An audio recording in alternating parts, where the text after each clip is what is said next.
यार सुनो अब्बा कुछ कर रुको जो नटाएगा का कुछ कर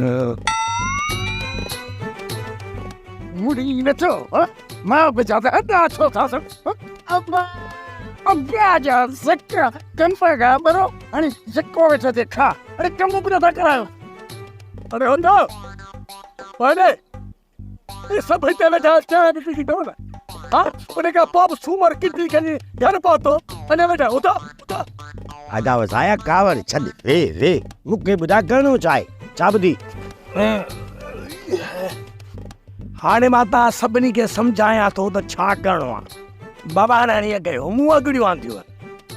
तव्हां हिननि अगड़ियुनि जी कुतर कुतर करे गुलनि जेतिरो कयो वाह रे वाह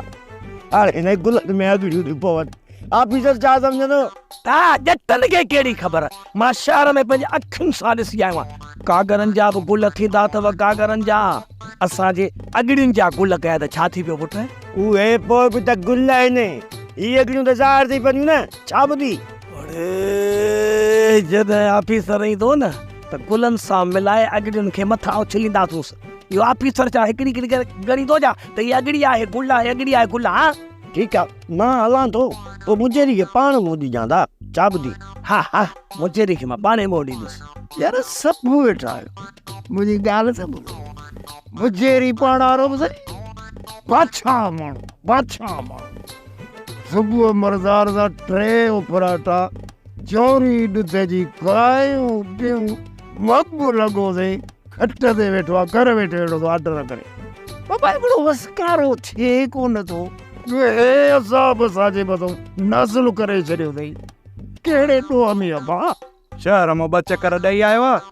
वरी चए थो साईं ऑफिसर खां मथां ऑफिसर आहियां मां अरे रे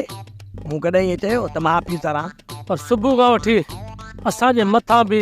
घड़ी घड़ी चवे थो जट आयो पर तूं त ऑफिसर थिए न अदा त बा ऑफिसर अचे हिनखे हुन सां मिलाई था पोइ ख़बर पवंदी कहिड़ा कहिड़ा शहर घुमी आयो आहे पूरी कराची घुमियल आहियां पर ऑफिसर ईंदो न उन खां पुछिजो तव्हांखे ज़रो ज़रो कराची जो ॿुधाईंदो